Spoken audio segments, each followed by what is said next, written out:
Okay, so this morning I'd like to center our thoughts around living faithfully and don't fall away. Basic Bible principles: live faithfully and don't fall away. How does this fit into that?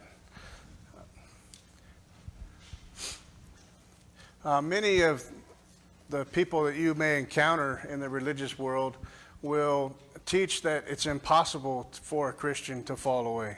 We touched on this a little bit, not in depth before, but you hear this in the world, that it's impossible once saved to fall away from that salvation or from grace.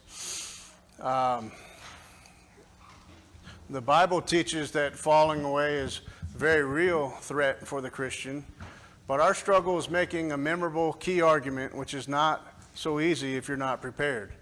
And that's what I want us to think about this morning, is how can we be prepared? Well, that's what this class is for, to help us be prepared when we have this conversation. So I encourage you to write some of these points down in the margins of your Bible, maybe highlight certain things, prepare yourselves, because you never know when you're going to need this information. But when the occurrence comes that you do need it, it sure is nice to have made the preparations beforehand. This morning, in my getting ready to come here today, my thoughts are, making sure I do this or making sure I do that. And as I'm getting ready, I'm thinking about other things I might want to say.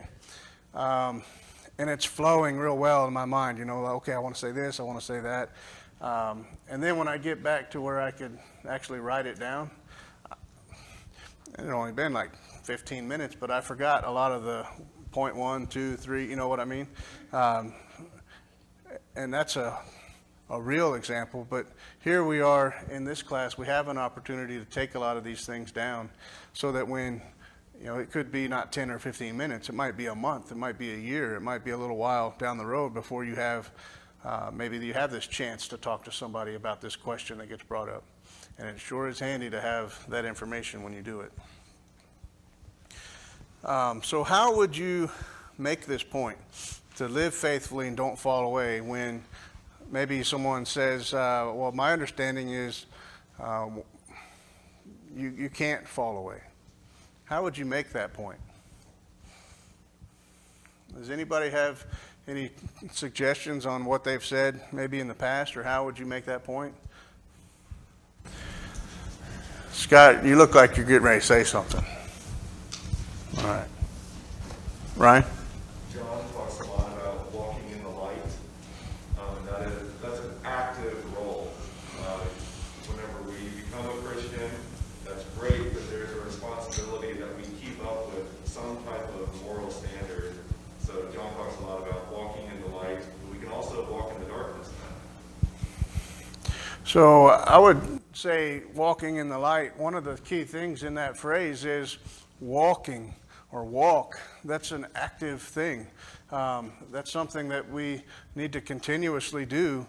It's not I took one step and I'm done. It's walking in the light. It's a continuous thing. And last week and the week before, when Ryan talked to us about baptism, one of the questions that was brought up is, do I need to be rebaptized? Let's say I fall off the horse and I go back into my old life and I do the things that I'm not supposed to be doing, but then maybe I come to myself, I realize I shouldn't do those things. Do I need to be rebaptized? And we answered that. And the answer is no, you don't need to be rebaptized. Baptism, there's one baptism. That's not what we're talking about when we say we need to live faithfully and don't fall away. Perhaps if you do stumble and you fall on that walk, you don't need to go all the way back to step one. And we'll address some of that in this class this morning. But the idea of, is it impossible to lose your salvation, that's taught. That's a real thing that's taught in our world. How do we combat that in our conversations with those that we encounter? Any other comments, Ryan? I think look at God gives us the Bible and the ideas so that we will be like Him, will show His image. So if we're not showing that, then we're not fulfilling His desire. I mean, the whole Bible points to being His people and being like Him. I mean, we're made in His image at the very beginning. So if we're not making an attempt to achieve God's purpose, then how are we His people? So, I mean, that's more of a big picture look at it instead of specific points. But Right. look at it. Yeah, good point. Turn in your Bibles to, thank you, turn in your Bibles to 1 Corinthians chapter 9. In 1 Corinthians chapter 9, in verses 24 through 27, Paul writes to us, he says, "Do you not know that in a race all the runners run, but only one receives the prize? So run that you may obtain it. Every athlete exercises self-control in all things. They do it to receive a perishable wreath, but we an imperishable. So I do not run aimlessly. I do not box as one beating the air." Verse 27, "But I discipline my body and keep it under control, lest after preaching to others, I myself should be disqualified." So in this point about the race, we run so that we may obtain it. In order to get that wreath that talks about, in order to get that, you have to have finished the race. Well, a race is not, there's different kinds of races. Let's start with a simple one, a 5K race. How many of us have run a 5K? How many of us have walked/run a 5K? I finished it. Was it glorious? No. Was everybody still there? Not really. A few people picking up trash. But I finished it. But the guy that finished first, unlike me, he had trained for that. He had prepared for that. He had done a lot of things to get in the shape that he was in. But the point is that you have to finish that race. You have to endure to the end. And Paul says in verse 27, "But I discipline my body and keep it under control, lest after preaching to others I myself should be disqualified." I discipline my body. Paul understands the need for disciplining his body to make sure that he is in his top shape. Why would he say that if it weren't possible to fall away? I mean, get the idea. Why would he say things about this if it was this idea of not falling away even possible? Go to 2 Corinthians chapter 13. There's a lot of information that I want to cover this morning, and I'm not sure I'm going to get to all of it. But at the pace I'm already on, I feel like we're going to rush through some of this. But 2 Corinthians chapter 13, verses 5 through 6. "Examine yourselves to see whether you are in the faith. Test yourselves, or do you not realize this about yourselves, that Jesus Christ is in you, unless indeed you fail to meet the test." Don't fail the test. How do you not fail the test? We've all gone to school, every one of us in here, and we've had to take tests. How do you not fail the test? You have to study. And here it says examine yourselves. You have to learn the information and repeat it and go over and over so that it's fresh and you understand what it is. But here we're talking about ourself, and we're talking about our faith. We need to examine ourselves. Now this morning, Ryan is going to be preaching to us Matthew chapter 7, verses 1 through 5, about judging others.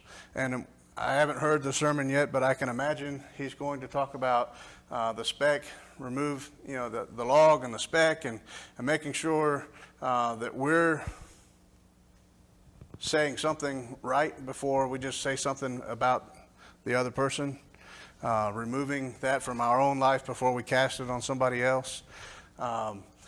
Inside all of that is this idea of examining yourself. We have to examine ourselves. Why would you examine yourself if this idea of not falling away exists, if you can't fall away?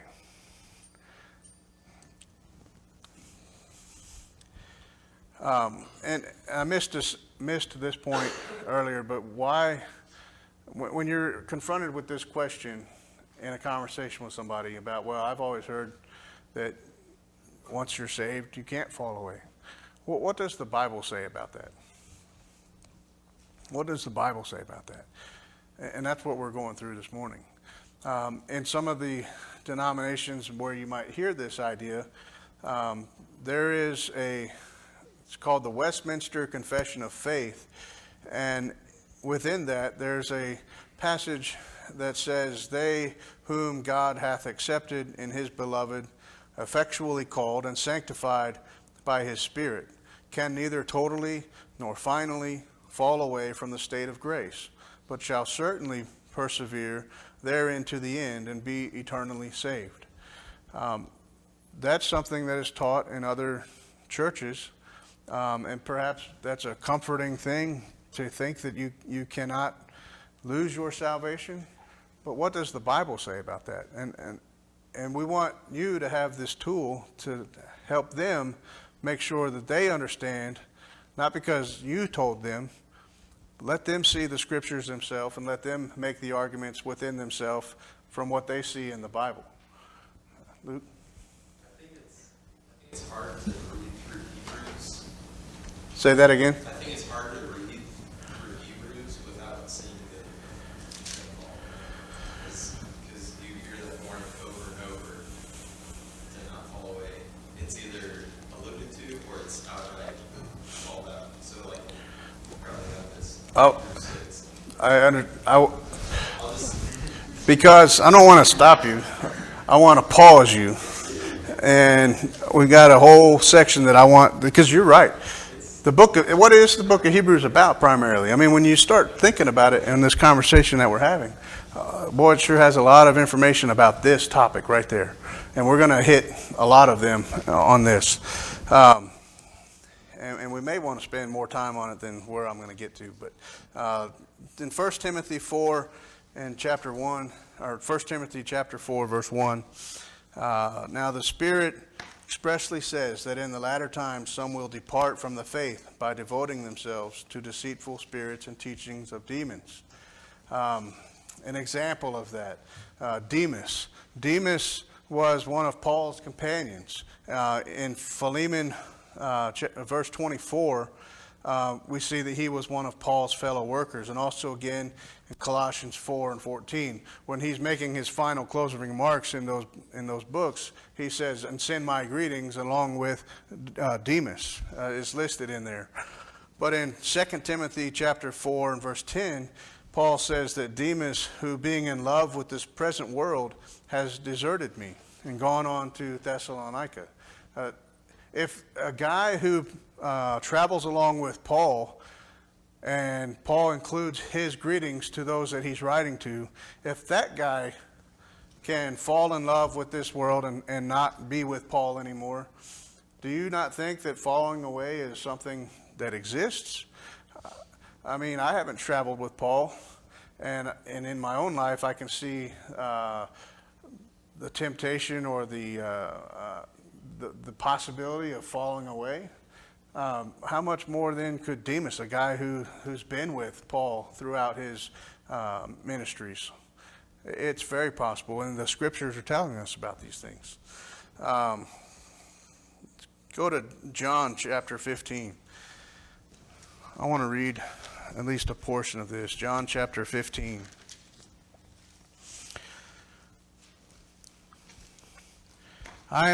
Start in verse 1 and we'll go through verse 11. "I am the true vine, and my Father is the vine dresser. Every branch in me that does not bear fruit, he takes away.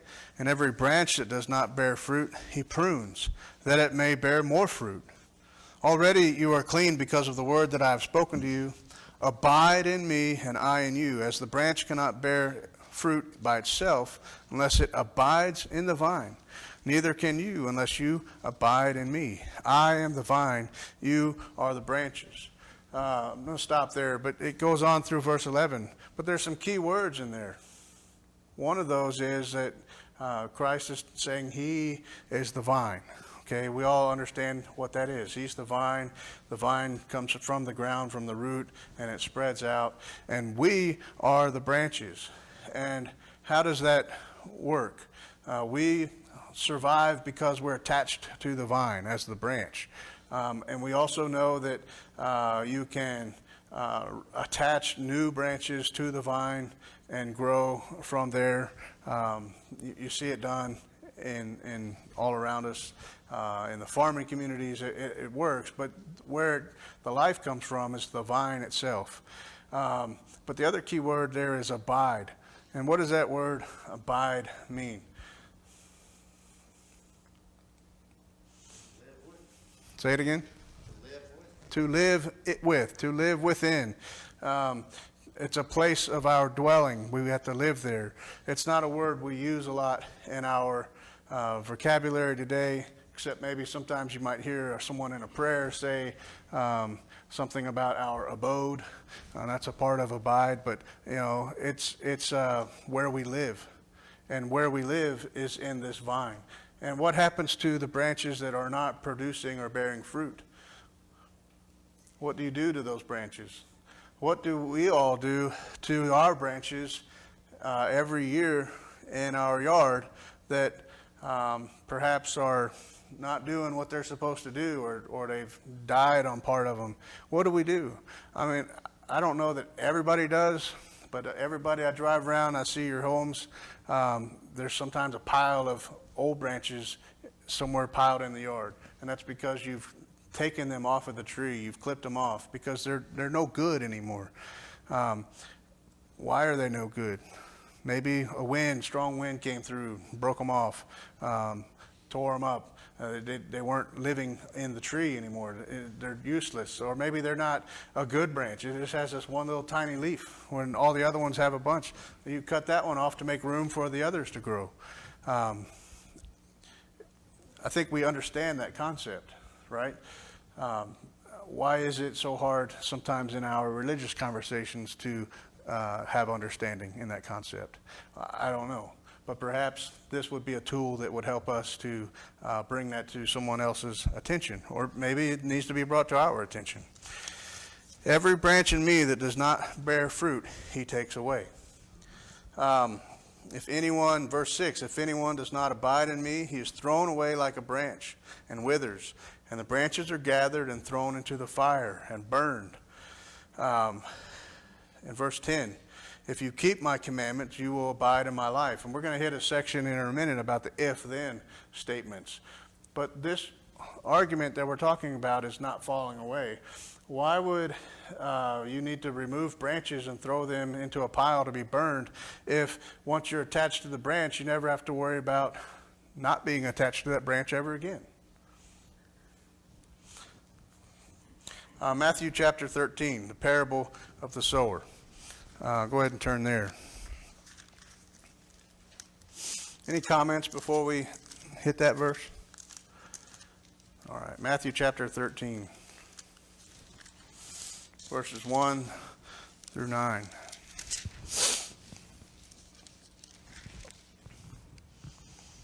The same day Jesus went out of the house and sat beside the sea, and great crowds gathered about him, so that he got into a boat and sat down. And the whole crowd stood on the beach, and he told them many things in parables, saying, a sower went out to sow, and as he sowed some seeds, some fell along the path, and the birds came and devoured them. And other seeds fell on the rocky ground, where they did not have much soil. And immediately they sprang up, since they had no depth of soil. But when the sun rose, they were scorched, and since they had no root, they withered away. Other seeds fell among thorns, and the thorns grew up and choked them. Other seeds fell on good soil and produced grain, some 100-fold, some 60, some 30. He who has ears, let him hear. And then turn over to verses 18 through 23. He explains this parable a little bit more. Verse 19, when anyone hears the words of the kingdom and does not understand it, the evil one comes and snatches away what has been sown in his heart, that it was what was sown along the path. As for what was sown on the rocky ground, this is the one who hears the word and immediately receives it with joy. Yet he has no root in himself, but endures for a while. And when tribulation and persecution arises on account of the word, immediately, as for what was sown among, I skipped something. He falls away.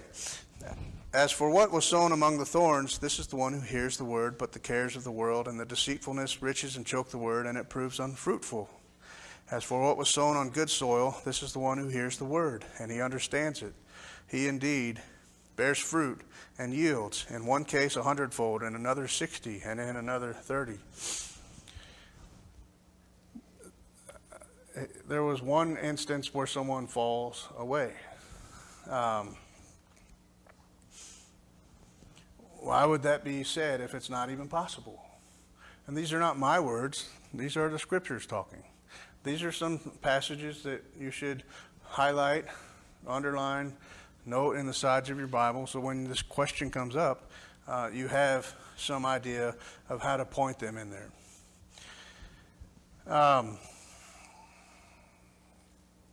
Bearing fruit is important. What kind of fruit are we to bear? If you want to have a little bit more extensive knowledge on that, go to Galatians chapter 5. And we don't have to turn there now, but that talks about the fruit of the Spirit. That's the kind of fruit that we should be bearing. And if we're not doing that, how do we show from what vine we are a part of? You know, you look at an apple tree and it has apples on it. If you look at Christ, the vine, what kind of fruit would you see? You would see the fruit of the Spirit. Do they see that when they look at me? If not, do I need to examine myself? Do I need to prune away some of the dead parts so that the parts that are still living can more flourish?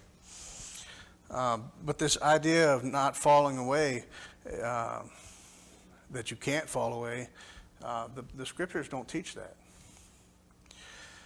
What about the book of life? Has anyone ever heard of that? What is the book of life, and what about the book of life is important to you? What about it should be important to you?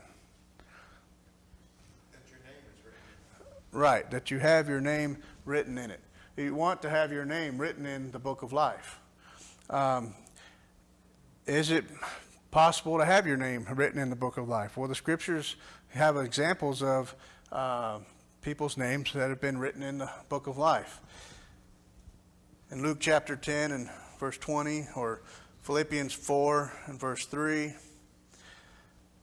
anyone's name not in the book of life in Revelation chapter 20 verses 14 through 15, and Revelation, let's go ahead and turn there, Revelation 20, 14 and 15. Then death and Hades were thrown into the lake of fire. This is the second death, the lake of fire. And if anyone's name was not found written in the book of life, he was thrown into the lake of fire. So if your name's not in that book, you're going to be thrown into the fire. Go turn back in Revelations to chapter 3 and verse 5. Chapter 3 and verse 5 of Revelation. The one who conquers will be clothed thus in white garments, and I will never blot his name out of the book of life. I will confess his name before my Father and before the angels. If he's saying he will not blot your name out of the book of fire because of this, the implication is that he will blot your name out of the book of fire, or out of the book of, the book of life because of this, if you're not doing these things.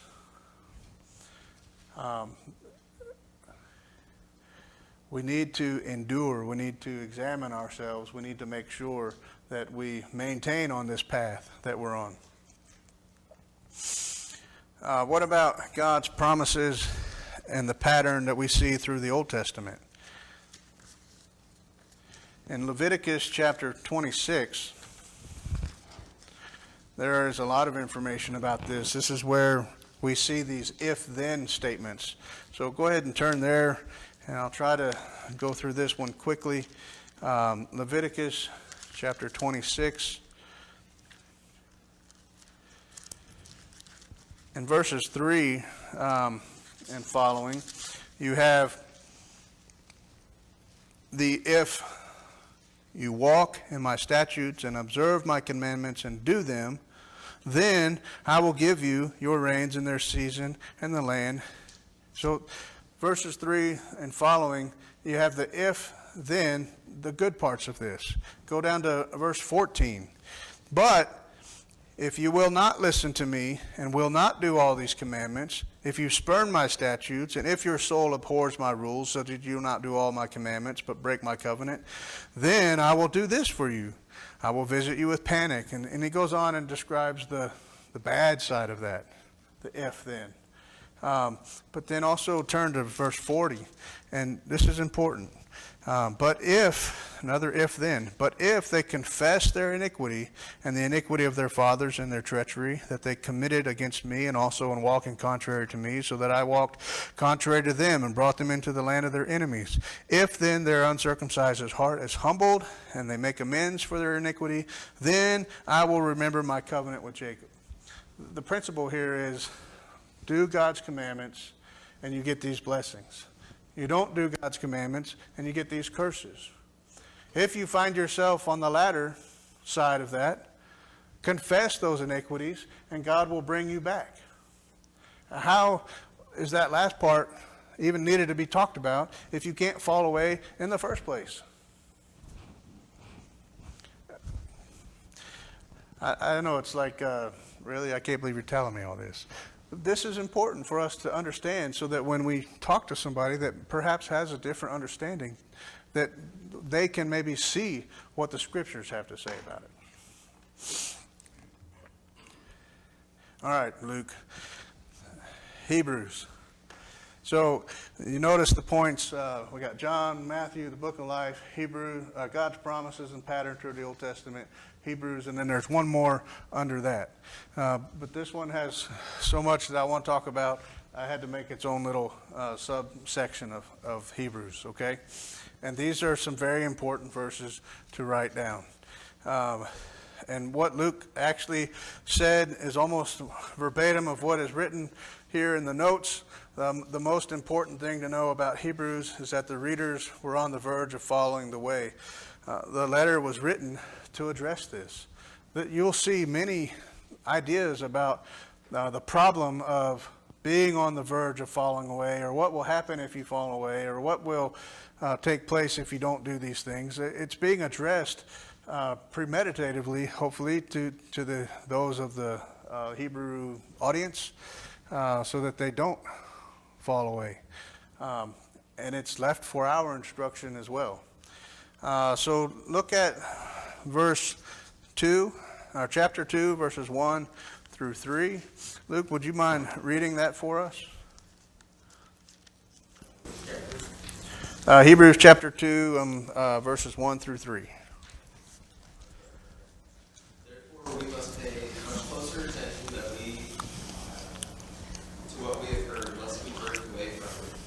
For since the message declared by angels proved to be reliable, and every transgression or disobedience received just retribution, how shall we escape if we neglect such a great salvation? It was declared at first by the Lord, and it was attested to us by those who heard. No, the Hebrew writer is not asking us to blindly go and follow something. He's laying it out in a way that we can understand that there's some truth behind it. I mean, what does he say? He says we must pay closer attention to what we have heard. Now, we've heard this before. Okay, lest we drift away from it. That's the falling away part. For since the message declared by angels proved to be reliable, the message has been proven to be reliable. It's not some just made up concept or things that don't have much meat to it. And then every transgression or disobedience received a just retribution. How shall we escape if we neglect such a great salvation? Those are big words, big ideas behind them, but we can't neglect what we've already heard. What does that imply? That if we do neglect it?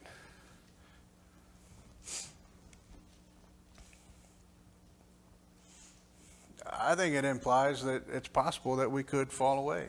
Go to chapter 3. Chapter 3, verses 7 through chapter 4, verses 13.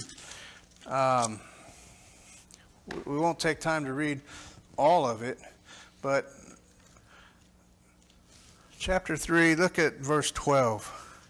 Take care, brothers, lest there be in any of you an evil, unbelieving heart, leading you to fall away from the living God. Notice at the beginning of that verse it says, take care. We've talked before about examining ourselves. Reflection. We've got to do some self-reflection. We've got to make sure that we are doing what we need to be doing. When Paul was running the race, he was disciplining his body. The reason for that is so he would be prepared when the time of the race comes. We need to take care. That's our opportunity now to do what we need to do. Take care now. Why? Because with an unbelieving heart, it leads you to fall away from the living God. What about chapter 4 and verse 1? Therefore, while the promise of entering his rest still stands, for us, we're still here, we're still living, let us fear lest any of you should seem to have failed to reach it. Why would he be talking about the possibility of failing to reach it if it's impossible to fall away? A lot of time is spent on this subject in the book of Hebrews. Look at verse 11 of chapter 4. Let us therefore strive to enter that rest, so that no one may fall by the same sort of disobedience. So with these words, it implies that there is action needed on our part to keep in doing what God wants us to do. But these aren't easy words, are they? Strive, does that sound easy? That sounds hard. To strive. It doesn't sound like it's just going to be easy all the time. When things are not easy, to me, that implies that there might be some stumbling along the way, but I've got to keep on keeping on. You think about guys in boot camp who are struggling to keep up with the pace of running the hill that they have to run in full gear, and they pick themselves up and they keep going. But what else do you see in that scene of these guys in boot camp running and trying to keep up and make it to the end of the hill? In the good movies, you see the platoon reaching out and helping the weaker guy get up and finish together. The good part of those movies, right? That's what you see. Well, we see that in the scriptures too. And we're going to talk about some of that, not just in this class, if we have time, but in Ryan's sermon, you'll hear that. Before we partake of the Lord's Supper this morning, you'll hear some of that. But we've got to work together in order to help each other. And we'll see that in just a minute when we get to Hebrews chapter 10. Go to, in this part that we're talking now, in chapters 3 through 4, the whole point of this section is that God saved Israel from the Egyptian slavery. But they were not faithful in the wilderness, so they did not get to enter the promised land. That's a huge example for us, because we see in that a whole nation of God's people failing to meet the expectation that God laid out for them, and they do not get to enter the land of rest. Do you think he just threw that in there for the reader's enjoyment? No. Because it makes good storyline? Nope. It's because we're people, God's people, and we need to know that it's serious that if we do not keep his commandments and do what he asks us to do, we may not reach the promised land ourselves. The promised land is still there, but we may not hit it. Yeah, I'm just thinking how much I love that parallel, and one of the parallels of Israel and us is that God completely does the saving, but then we still enter into a covenant with him where there are responsibilities on both sides. And that doesn't mean that we're saving ourselves, but it does mean that if we're not holding up our end of the agreement that God has graciously entered into with us, then he's no longer bound to his side of it either. That's exactly right. God is the one who does the saving. We're not saving ourselves. We're only doing what he's asked us to do. We talked before in a few classes ago about redemption, the redeeming of the coupon, for instance. You have to meet certain requirements in order to get the item that you're trying to redeem.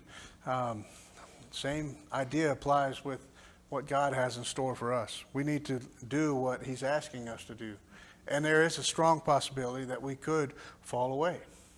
If we're not a part of that vine, how are we going to have that nourishment that we need in order to live? Go to, Hebrews chapter 10. I know I skipped over the Hebrews 6, but we're running out of time. But Hebrews chapter 10.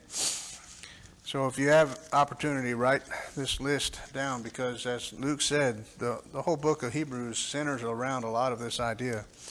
But in Hebrews chapter 10, verses 23 through 31, let us hold fast the confession of our hope without wavering, for he who promised is faithful.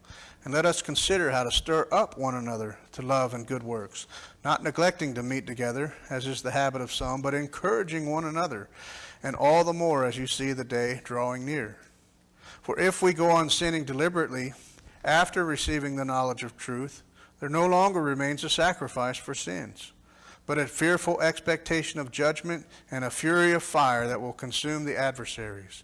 Anyone who has set aside the law of Moses dies without mercy on the evidence of 2 or 3 witnesses. How much worse punishment do you think will be deserved by the one who has trampled underfoot the Son of God and has profaned the blood of the covenant, by which he was sanctified and was outraged the Spirit of grace? For we know him who said, "Vengeance is mine, I will repay." And again, the Lord will judge his people. It is a fearful thing to fall into the hands of a living God. In verse 26, how it talks about go on sinning deliberately. That describes an ongoing, continuous lifestyle. That doesn't describe making a mistake once or twice. But to go on sinning deliberately implies I'm committed to this lifestyle of sinning and doing opposite of what God wants me to do. You're not going to get where you want to go, if that's heaven, by living that way. But if you sin, you stumble, that's okay in the sense that it's not the end. Pick yourself up and get back, confess those sins, get back yourself right with God, and get back on the path.